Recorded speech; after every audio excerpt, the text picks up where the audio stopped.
Winnie Nwagi nakanwagi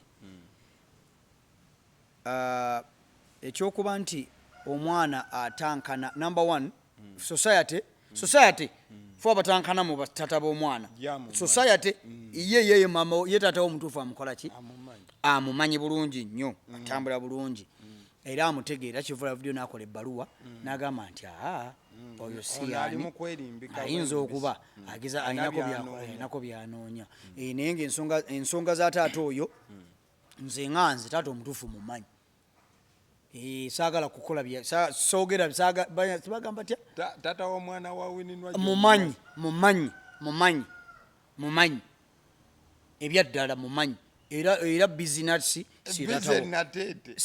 bizi nateete alimba tiyakugoba wano gwe omwana we tiyakugoba wano oli ku YouTube channel agaliwo tuula kalira emboozi egw'amakerenda awe wa mukwano gwange lunayabire mmanga nga yesiga oluganda abasidi omusunsuzi linnya lyange agaliwo omukutu kwe tuli olunaku olwaleero andi n'omukulu ono taata enjo ajagenda maaso kwa nti ababuuzaako ebigambo tubigambe.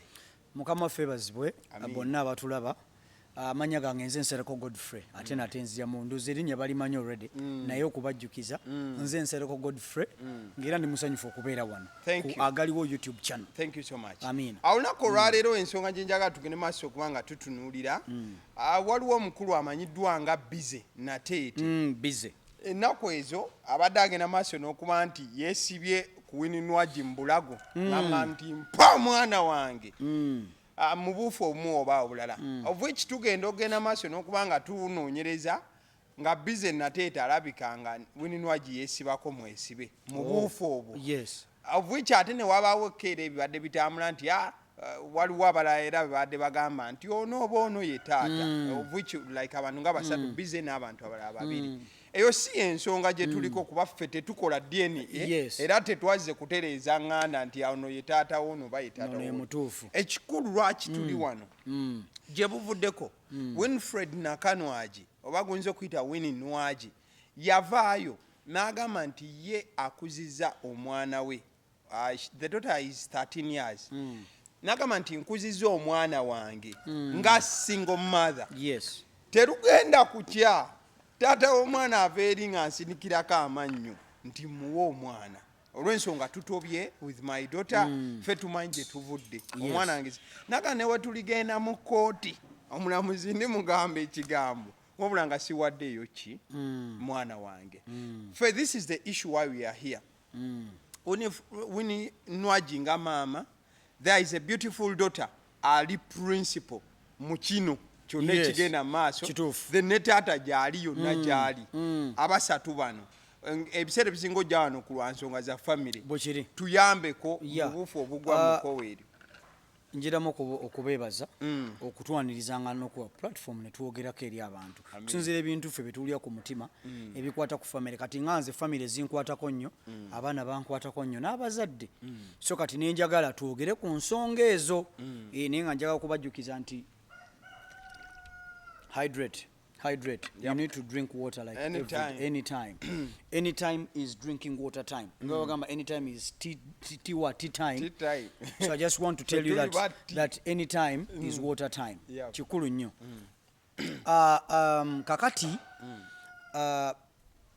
ensonga za Winnie Nwagi za DNA ne taata w'omwana naani byonna ffe twaga tuzikwate tusooke tuziteekeko wabbali nti nze taata w'omwana ffe tetukebera DNA byakoze bityadedede lwakuba nti waliwo obuzibu bw'abasajja abasatu nti n'omwana ono mukulu myaka meka nti bw'agendawo ku social media agenda okukebera nti bannaye nina abataata bameka omwana at some point akola ki omutwe gumuzungamu tusooke tutandikire awo naye omukyala Winnie Nwagi Nakanwagi ekyokuba nti omwana atankana number one society fo batankana mu batata b'omwana society ye mama ye tata Omutuufu amukola ki amumanyi bulungi nnyo atambula bulungi era amutegeera kivula video n'akola ebbaluwa n'agamba nti oyo si yani ayinza okuba agiza alinako byanoonya naye ng'ensonga za taata oyo nze nganze taata omutuufu mumanyi saagala kukola soogera bagamba tya taata w'omwana wa Winnie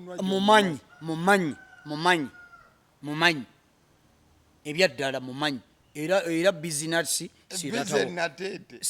bizi nateete alimba bizi nateete si taata w'omwana gwe taata w'omwana omumanyi era ogenda mutugamba kale tugende saagala genda mu nsonga ezo kubanga ne Winnie Nwagi teyakoze eki teyamulambudde naye nga nange nkakasa nze amazima Katonda nkakasa bize alimba kubanga ensonga ezo zina engeri gye zineetolererako nina wenzimanyi nti taata omutuufu ki ye gundi so si kirungi nze nganze mmanyi nnyo ebintu ebyo so saagala kuvaayo kwogera bitategeerekeka naye nga taata omutuufu si ye bizinatsi si ye bizenateete ye taata omutuufu yani yoliya so I think here we are dealing with a problem that has no name. Tuli ku kizibu ekitalina linnya ekitulemye okunnyonnyola lwaki buli omu alina ensonga ze. When Winnie Nwagi stands up and talks about her single parenthood engeri kugamba alina ebizibu bye yayitamu nga ye lwakwata bitugamba bw'ayimirira n'ayogera n'agamba sijja kukuwa mwana tomanyiira n'avuma n'akola atya alina ensonga ze zatanatugamba alina obulumi bwe eri taata w'omwana kati taata w'omwana naye bw'alivaayo n'ayogera tujja kugamba now what are we dealing with? That is why I'm telling you we are dealing with a problem that has no name. Waliwo ekizibu ekigenda maaso ekitalina linnya tetusobola kinnyonnyola ze famire kyo lwaki ngamba nti ebintu bya famire zibyakunnyonnyola waliwo lumu waliwo looya yayingira mu nsonga za famire ne bategeka divorce ne bategeka divorce bwe bategeka divorce balina session eya courting egenda mu maaso they came to find out nti omukazi yali lubuto olw'omusajja gwagenda divorcinga naye ate olubuto olwo yalufuna ng'omusango gugenda mu maaso ogwankukyayi twawukane ontegedde. So why I'm telling you, we are dealing with when it comes to families, children, husband and wife problems. These problems have no names. Yep. It is hard to single them out that now you are sick, you need Panadol. Mbizibu. It's not a straight problem. It is not a straight problem, it has a name. So olusi bizibu byakutegeera. So twagala tulabe ku ebizibu omwana ono akulidde mu single family byayitamu ng'ali ne mami we oba ng'ali ne daddy we. Kubanga we have single fathers, we have single mothers. But ebiseera ebisinga single mothers tend to take the biggest fraction. So kati twagala tunulire abaana abakulidde mu single families bakosebwa batya. Kati bwe tunulire ensonga zino gwe naye weekube mu mutima omanyi single parenting yanjawulo. Waliwo kati nga kesi ya mukyala Winnie Nwagi, with all due respect Winnie Nwagi, gwe wagaanira ddala omwana we okulaba taata we. Deliberately you denied your daughter to see her father. To see access nakyo kirala, access kigazimu. To see the father. To have that physical interaction. Yes. Naye ate waliwo single parenting agamba I'm a single parent. Naye you can see your dad anytime. You can see your dad anytime. You go and see your father. Go and see him. You go and have fun with your father. Go and have fun with your mother. Okitegedde? N'ogenda omwana agenda n'akola ki? N'alaba ku taata we. Alina obuvunaanyizibwa obulaba ku maama we, alina obuvunaanyizibwa obulaba ku taata we. Omwana omugamba genda olabe ku taata wo because he's your DNA. And on top of that, he's your authority, number one authority. Ebyo bizibu byakutegeera ensi eno eya social media bizibu byakutegeera, but your father is your number one authority. Ekyo kitegeera bw'oba okitegeera saagala okomentinga ebya kisiru naye njagala otegeere kye njogedde that your father is your number one authority. Not even your mother, but your father is your number one authority. So, I mean, Bloodline. yeah, I need you to go and see your father. Talk to him.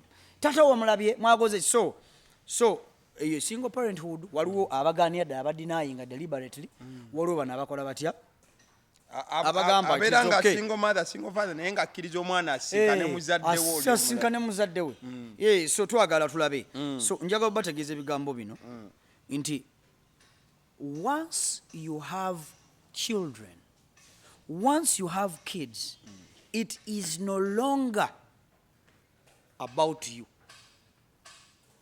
Ontegedde? Lwofuna omwana kiba tekikyali ku ggwe. Once you have kids, it is no longer about you. Kyovala banti omukyala bw'aba alina omwana ng'alina waali ng'alina omwana gye yamulese tagamba nti njagala kuddayo ka akunnyonnyola bw'ati njagala kuddayo kulaba mwana wange bw'ali bw'ate alese nga mulwadde. It means that it is no longer about you. It is now about the children that we have given birth to. Lwozadde lwolekera okwerabirira. Lwotegeera nti kakati responsibility zange 90% zirina okulabirira omwana. It's no longer about me. It's about the children that we have brought to this earth. Kyova olaba nti ebiseera ebisinga omukyala when you get married oba you start living together ne mufuna omwana omukyala alekerawo okwerabirira n'akuteeka kwani ku mwana omukyala oba yabaki oba lwaki abakyala bebaza batandika okuzaala batandika otebyefaako batandika obutategerekeka tebafaananikika mulabe ebigoye buli sawa abeera kuki. That is why I'm telling you, once you have kids, it's no longer about you. It is about the children. Betuzadde. Yes, sir. And there's a statement in that anti. Those who get married, when you get married,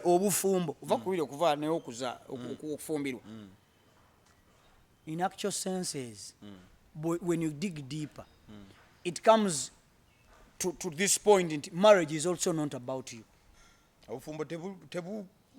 Once you get married, marriage is not about you. Marriage is about the children. Those are one of the pillars of marriages. One of the pillars of marriage is children. Bana. Because those are some of the fruits of marriage. So it is no longer about you. So twakatunulira abaana bano. Abaana bano tugenda bakosa tutya. But tusalawo and we separate. And once we separate, and one of the parents decides to deny a child to see their parent. Because of ego, because of name. Busungu. Balancing of time is my number one point. Time constraint. Wabawo balance of time.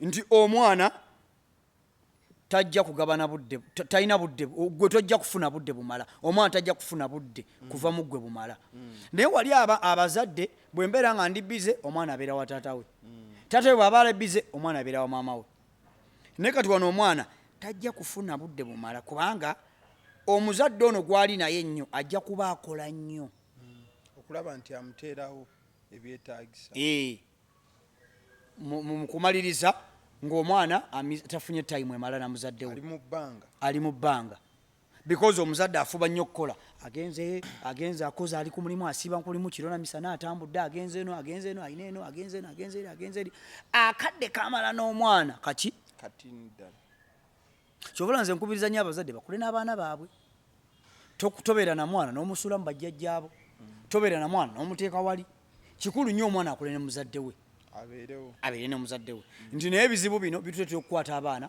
ne tubasuula ne tubakasuka eyo because tulina time so nga singa nti gwe obadde tolina time ogamba gendako ewa taatawo nze ndi bize omwezi guno gwa Christmas nja kuba bize nnyo gendako ewa taatawo taatawo naye bw'abeera ndi bize genda wa maama genda ke wa maama wo kati omwana abeera nga ali balance time agibalansinze osigedde abaana bafuna obudde butono mu single parent kati n'abeera nga omwana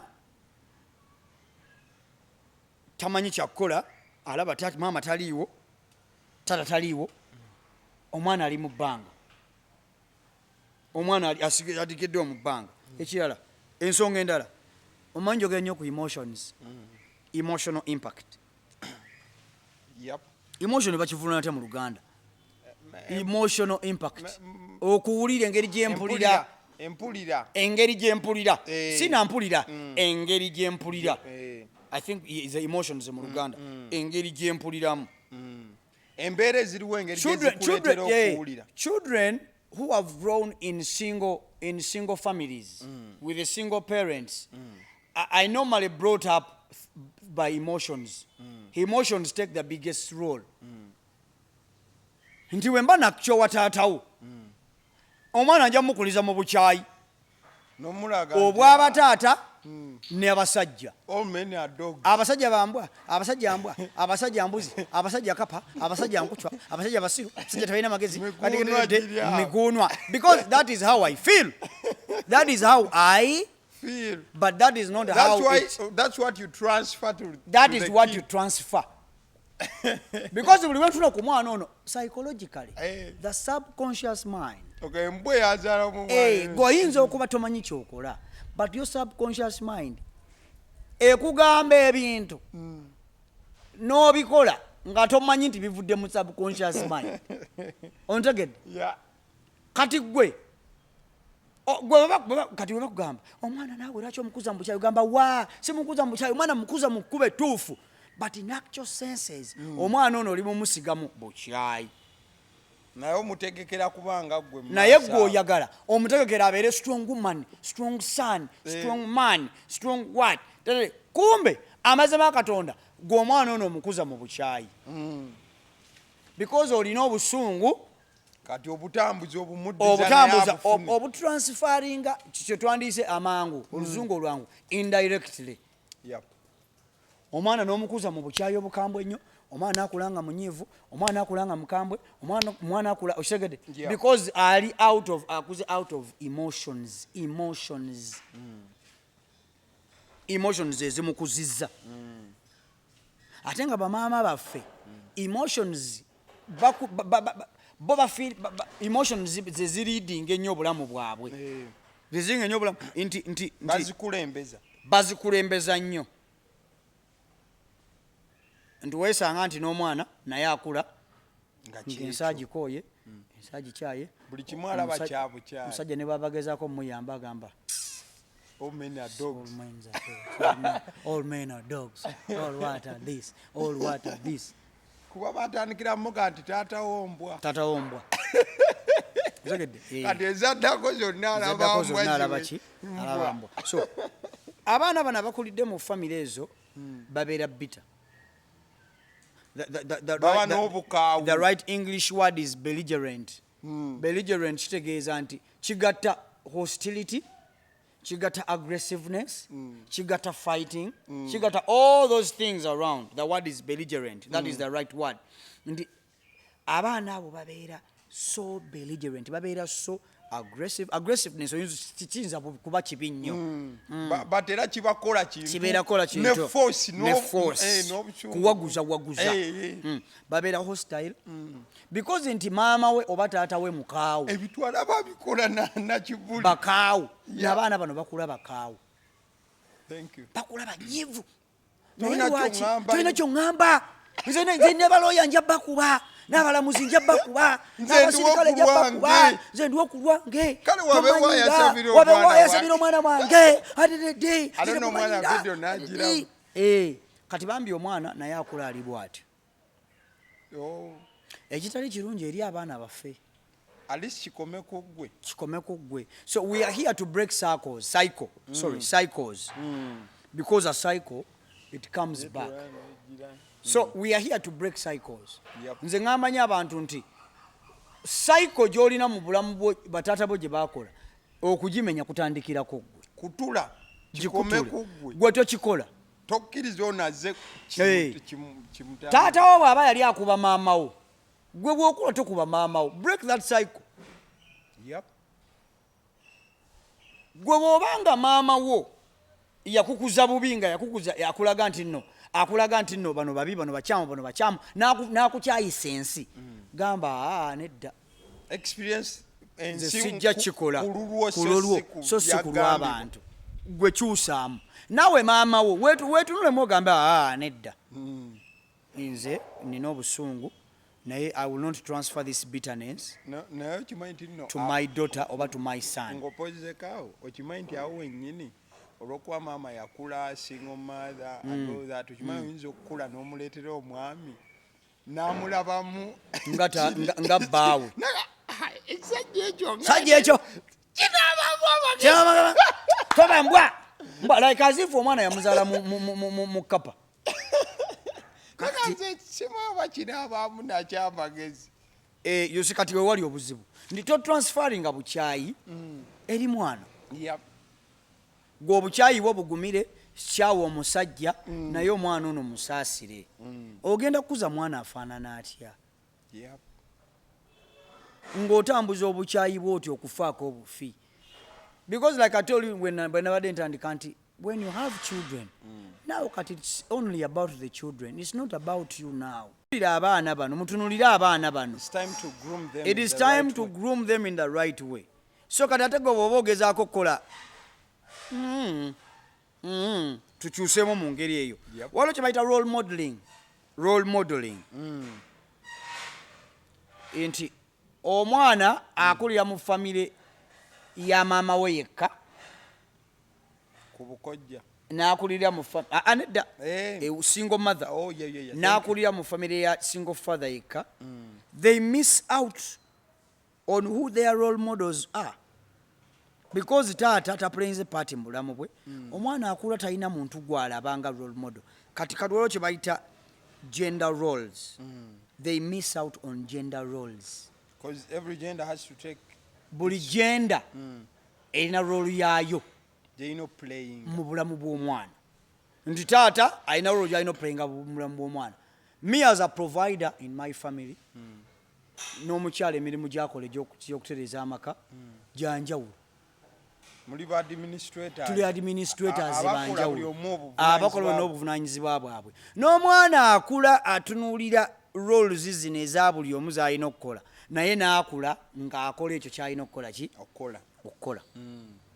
Njagala single parent oli gwe nagambye owookubiri akkiriza omwana we n'agenda n'alaba taata we, akkiriza omwana we n'agenda n'alaba maama we. Njagala tutunulire single parent oyo nti oyo ate bino ebintu byo bimutambulira bulungi. Already abanga ali mu maka kubanga they co-parent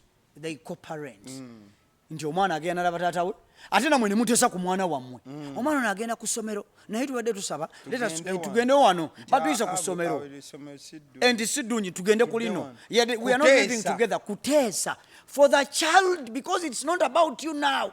For the sake of this child bambi let us work together. For the sake of this child let us work together. Nti omwana missing out on who is supposed to do what. Omwana akula alaba mama yalina ositula emizindalo buli kimu yakikola ababbi we bakuba endulu yadduka. Omwana akula alaba taata yakola bwati taata yakola kino yayoza yakola buli kati atuuka naye n'agamba ndiwo ku lwange teriyo buyambi. Omwana abulwa okufuna that masculinity figure mu bulamu bwe. People that are going to fight for them. Abantu abagenda obbalwanirira. That are going to provide security for them. That are going to make them feel secure. Yes.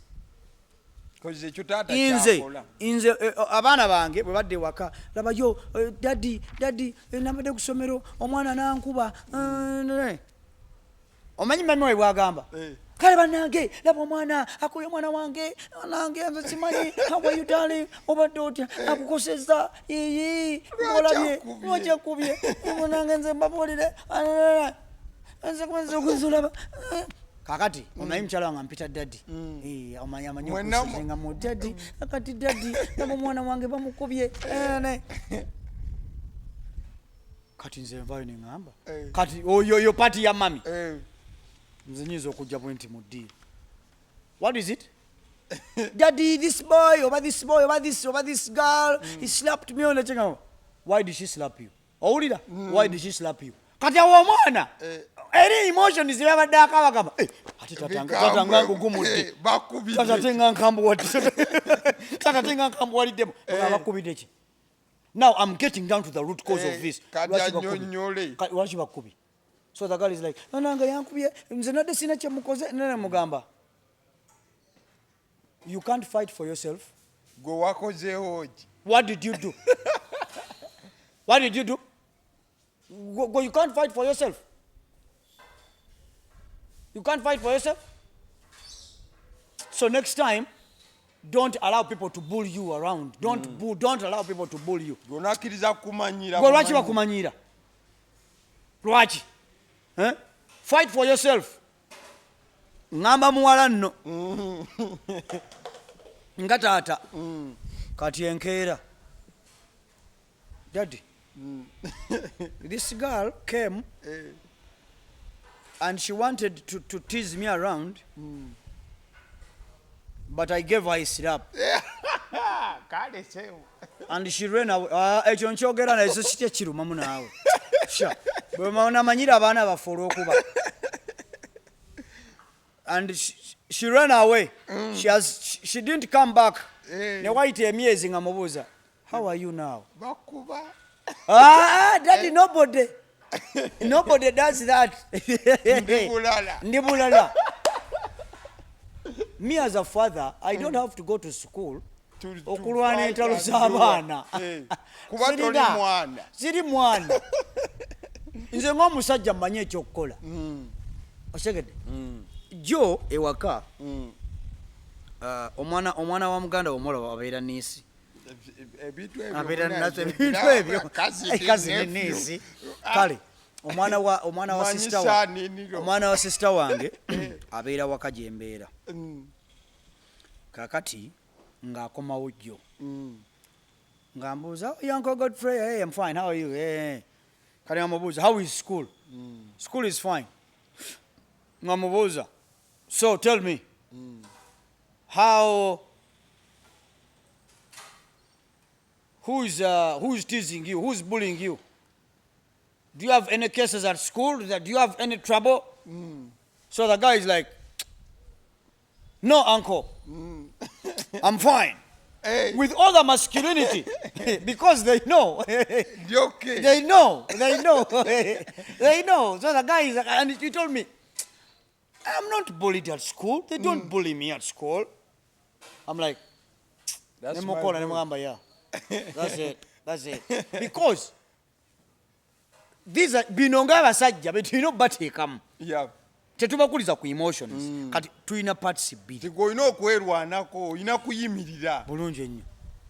You don't have to freak out. No. Kati y'omusajja. Okategedde bulungi? Yeah. So tulina kye bayita social stigma. Ekosa omwana. Social stigma nga bw'olaba stigma yaffe eri endala. Neno waliyo social stigma. Etya. Abaana babeera insecure. Batandika okufiira nga insecure. Lwaki? Nti abaana batandika obabuuza, where is your father? Taata waaliwa? Fwe waffe wuyo atuleese. Owaffe wuyo atunonye. Ne ku magye nkya agenda kujja ampeseeteza ebyokulya. Kati gwe omwana agamba tatange simulabangako. I don't know where my father is. Kati kino nkigamba abazadde bakiwulire. Si nti kuteekamu mawaggali. Bwe mba njogera bino ebintu sibyogereri abantu abali amawaggali. Mbigamba abantu abawuliriza. Era obanga oyakuleeta mawaggali mweno program gye njogera, kwata amawaggali go gateeke ebbali, bino by'abantu abaagala okuwuliriza bye njogera. Ate bino ebintu mbigamba abantu abafaayo eri abaana baabwe abali ready okukyusa oba toli ready kyusa ng'oyagala okubaako ensonga zo zoŋŋamba ensonga ze nsaagala ziwuliriza nze njawuliriza ensonga ze kubanga ensonga zange zikwata ku mwana tezikwata ku bulumi bwo ng'omuzadde tezikwata ku bukyayi bwo tezikwata ku emotions zikwata ku mwana yekka gwe ebibyo biteeka eri bino mbyogera njagala bya mwana yekka era oba obiwuliriza manya nti njogera eri mwana gwe ng'omuzadde byolina okukolera omwana so si gwe omuzadde byolina okwekolera akategedde so omwana abeera ewaka nga abeera ku ssomero katugambe abeera ewaka tategeera kigenda maaso bambuuza tata waali what is your fight bo banyumya nazeeyo taata n'asanyukira yamutedde akamotoka nabali abalala bali comparating taata yannonye n'antwalako out netunyumyamu taata yazze nandaba ku ssomero akukiwale ono omusajja akoparentinga omwana tawulira na buzibu bwamusinkana taata tetulina I see my father every day. I see my father all the time that I want to see every my father. Weekend we meet. Naye omuzadde akweka omwana okulaba taata we omuzadde akweka omwana okulaba maama we bananga omwana omukosa nnyo nga gye nkomezza omwana omukosa babeera out bafeelinga out of place because bannabe babalaga bataata baabwe kanabeera ng'ali psychologically tortured tasobola kujja bikunnyonnyola kubanga wamulaga obukyayi eri bataata tasobola bikugambakikyamu ennyo because obeera protective buli obakyogera kanga otekawo otekako ekisenge otegeera research agamba nti abaana bano abakulidde mu famire bwe zityo okusoma kwabwe kusumbuwa nnyo okusoma kwabwe kusumbuwa nnyo kubanga because omuzadde tuddayo eri waggulu abeera busy emotions tewali role model omwana ali insecure kati okusoma kwe kukosebwa ddala n'abeera nti abamu okusoma kwabwe kuba wansi nnyo so singa ate ng'abadde asupporting ba parents babiri okusoma kwabwe kubeera kuki kusobola okuboostingibwa kubanga wabaawo ebigambo byensobola okwogera n'omwana wange maama we byatasobola waliwo ebigambo maama we byatasobola nze byesusobola nze mukyala wange waliwo ebigambo byogera n'abaana bange nze byesusobola era ŋŋamba mami wo ate mugamba bwe ndaba nga kinnemye nkambuwala you can talk to your mother ono nkambuwala eno binnemingamba you can talk to your mother ono nze simugamba nti nno nze nemereddwa but mulaga nti maama omukambwe ennyo kwena ensonga gy'okoze agenda gitereeza kubanga manje ni maama yajja gikolaki gitereeza so kati muwala wange yagula set bwagula set nga yakagigula lwe bagibbye kati najja nangamba daddy you know my set was stolen owulira byayogera those are emotions I put my set on the table when I was doing exam and then after I looked back my set was stolen nembiwuliriza nensirika maama we abiwulira maama we abyetunyonnyola maama we abiwulira maama we n'atandika naye Abby kale imagine they gave you money you bought the set no those things are not good now look at you kakati laba maama we ng'obusungu bwalina buli emotion ng'omwana bw'akoze because maama we yawulidde bambi omwana akaaba seti bagibbye ne mugamba do you know why they stole that set nti nedda you are irresponsible nekakola kati nekakaluna amaaso kagamba kati mpedde you are irresponsible how can they steal a set from you you have to take responsibility of everything number 1 of your life number 2 of your household number 3 of the community number 4 of the country and number 5 of the world take responsibility of yourself they can't give you something and you lose it Meaning you can't even protect it.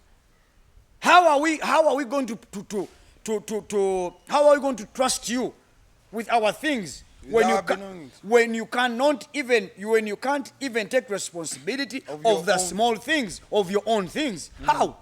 No, we can't. So stand up and be responsible for your belongingness.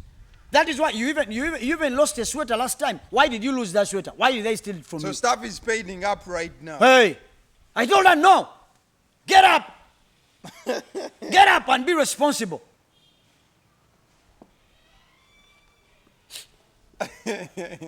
Biri ebya emotion. Nebishoka bibula. Naterera. Namaya kati ate nze mukyamu wadde nze ndowooza nti nze mutu. Kati mama we.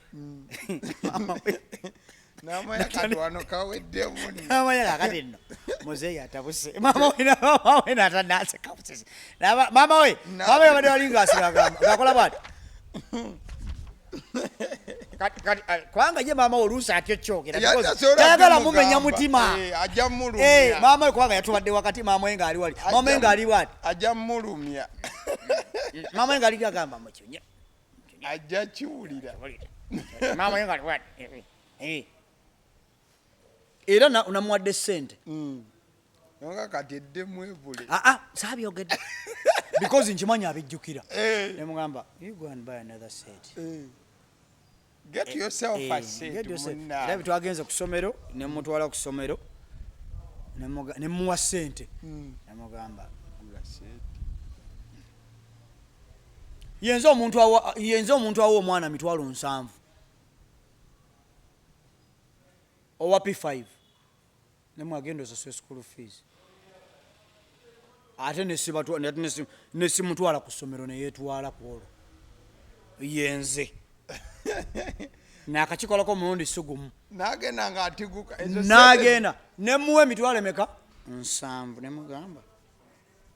Zo kimanyi school fees bwe baazimbanga nga ziteeka mu shocks. Ne mugamba, this is your school fees. Namugamba, if you lose it, you are missing this term. Ojja tuula. You'll sit this term and you'll not go to school. Ne mugamba, genda osasule. Omanyi kyakola? Atambula bulungi. Esomero ffe teriri wala nnyo ne we tusula. Si believinga nnyo mu kutwala abaana masomero. That is a topic of another day. Si believinga nnyo kukwata mwana n'omutwala olina muŋŋoona omwana ng'asomera nateete. Obadde ki? Olina ekizibu? Nateete gireke. Nateete tugire. Nateete sizoni eno nkambwe. Olwa busy nateete. Ate eri busy. Nateete eri busy. Nateete. Oli wana tomwasomera nateete. Kati abaana basomera kumpi n'essomero. So kanenzimu n'agenda nakola ki? N'akoma n'agamba, Daddy, I paid. You paid. Okay, fine. Kale. That's okay. Webale kola ki? Webale kusasula. So receipt eriwo. Nti yiino. Nibakola ki? Tebagimba. Awo lwatandise okusomesa omwana responsibility. I commend that. Risk. Nze jjajja azimpanga naye ng'oziteeka mu sokisi wansi. Risk. N'otuuka mu office n'oggyamu engatto kubanga okimanyi oziteeka obuteesibwa n'abagezi bangi nnyo. Waliwo gye bayita financial strain. Nti ebyenfuna. Singa kugonda.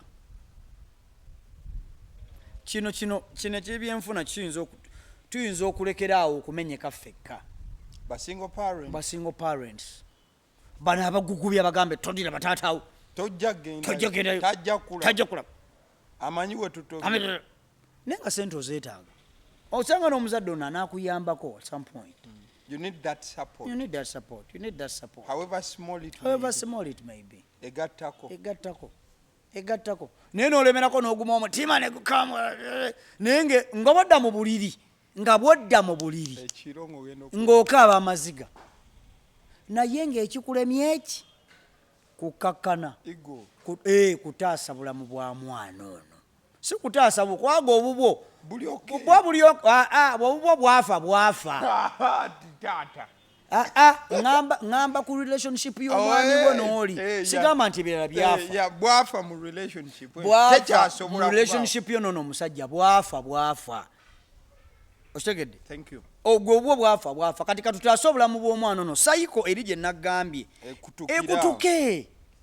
ekutuka oleme gitransferinga kuki kumwana wabeerewo beginning empya tutandike obulamu tutandike families tutandike society empya society ennungi gitwenyumirizaamu okitegedde abaana bano omwana ono bw'omukyaya taata we n'omunayinga okulaba taata we bondi bambi oba osse bondi ate ng'abaana abawala bano banyumirwa nnyo okubondinga ne bakitaabwe nzize mbagamba nnyo ebintu by'abaana bange n'abasajja engeri gye bakuzaamu girl child nti omwana omuwala father figure mu bulamu bwe nkulu nnyo father figure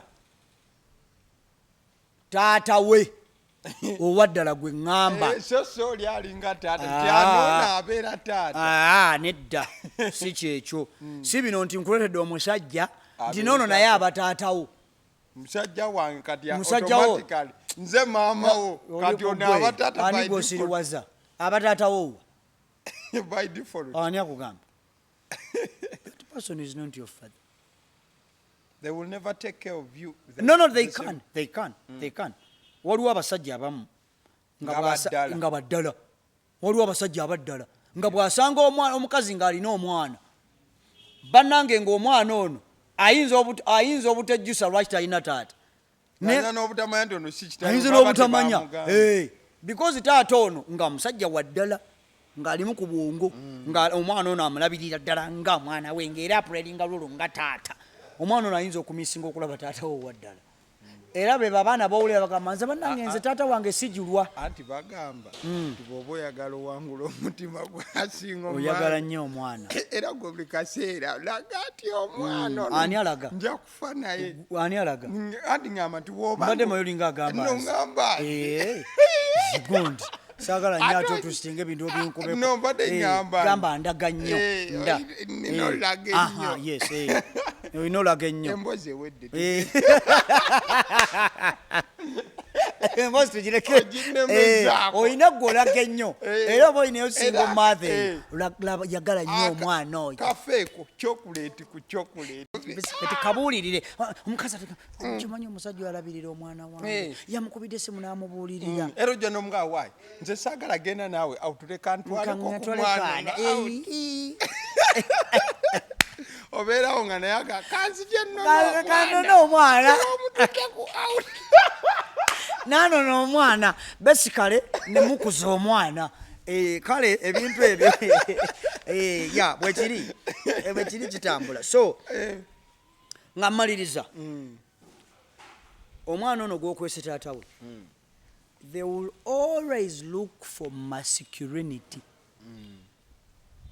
masculinity ne bw'olikola otya they will always look out for masculinity omanyi nze me I'm a feminist if you didn't know naye my level of feminism erina weekoma lwaki nti feminism agezaako okuwipinga out masculinity oyo awo mba nvuddemu when it gets to the extreme feminism at the extreme kasita esukkawo netandika okulwanisa masculinity awo mba nze nvuddemu and most people fight it naddala abali ku line eya feminism nze njagala nnyo feminist you get about empowering women awo wenkoma me by the way nze njagala nnyo abakyala abali empowered njagala nnyo abakyala abo abakyala bannange bannyumira kyova olaba ne ku ttiimu yange kuliko abakyala ninako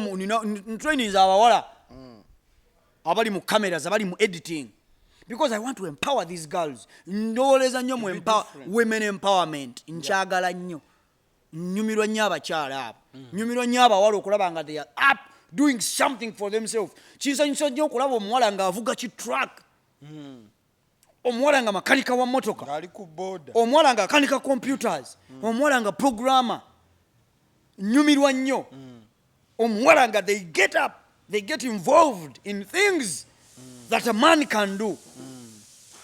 Naye obanga omulama gwa kuwipinga out masculinity, gwe ate sikolagana nawe. Nzikiriza nnyo omukyala abeere nga mukyala n'omusajja abeere nga musajja.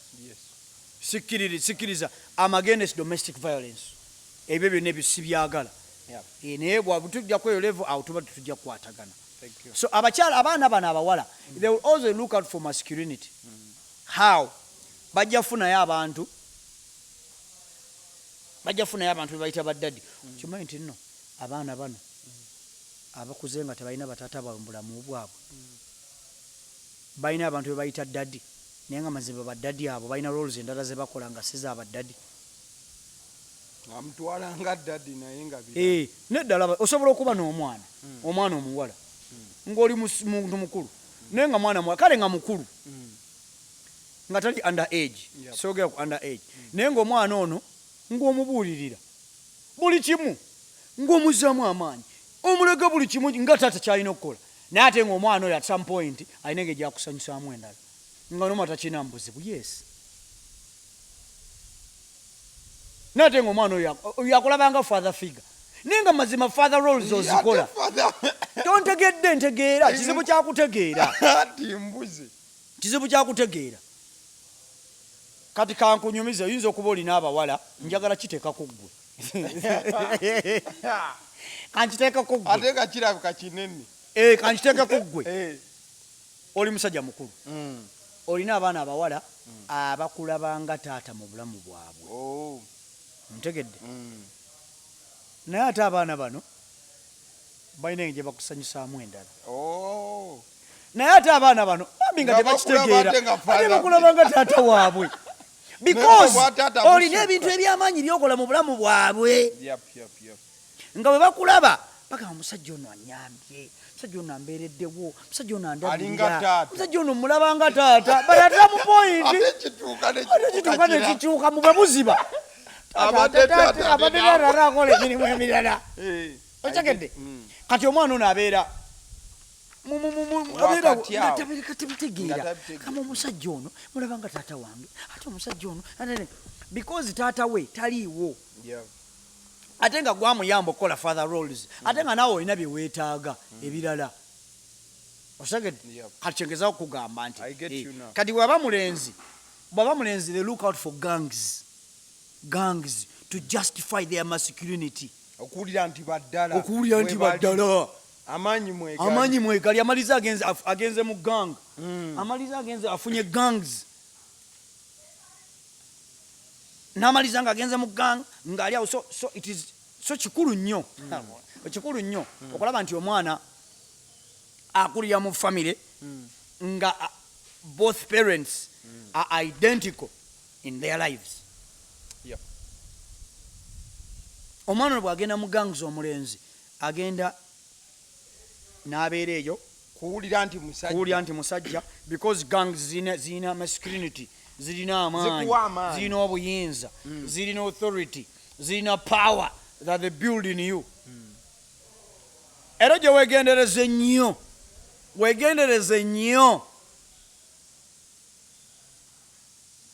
abaana abo abakulidde mu single parenthood, abalenzi babeera unruly, bakula nnyo nga bagenda nnyo mu gangs. Bagenda nnyo mu gangs because baagala okufuna awantu, they are looking out for validation. Look out for validation. Abaana abo babeera nnyo mu bigurupu, beegatta nnyo n'ebibiina ebikyamu ebikola ebikyamu. Abasajja batekinga nnyo advantage ku baana abo abatakulidde wansi w'abazadde bombi, abatakulidde wansi wa masculine element mu bulamu bwabwe nga tuwunzika. Abazadde, have people that you talk to, people that matter. Have people that you talk to, people that matter. Funayo abantu aboogera ebintu by'amagezi ebyawukanako n'endowooza yo. Okategedde? However painful, omanye ebintu okategedde biruma. omanye endowooza zaffe ne betukkiririzaamu ebiseera bisinga bitufuula okubeera comfortable ne tunyumirwa how we feel naye funayo abantu abagenda okuwakanya endowoozayo abakubuulira amazima ge abagenda okubuulira amazima agagenda okukwata ewaluma ng'oli bwakugamba sijja kulaba tojja mulaba sijja mukuba n'omulamuzi nja mutta n'omulamuzi nja mukuba bannange n'ogamba yesu kiki funayo omuntu agenda okugamba omwana oyo mutwala alabe taatawe ne bw'oliko toli bataatawe ne bw'oliko toli muzaala ne bw'olimugulira ensi tolibeera taatawe DNA era ajja kulaga nti taatawe ne bw'olikola otya tolibeera taatawe era nakugamba omuntu oyo kwata omwana oyo mutwala alabe taatawe aba mukozeeko kyomulabako funa omuntu agenda okwogera ebigambo ebyo ebigenda okukaluba eri obulamu bwo. Omwezi mulamba. Those are the people that shape us in our lives. People that speak things that are contrary to our beliefs, that are contrary to what we believe, are contrary to what we feel. Those are the people that shape our lives.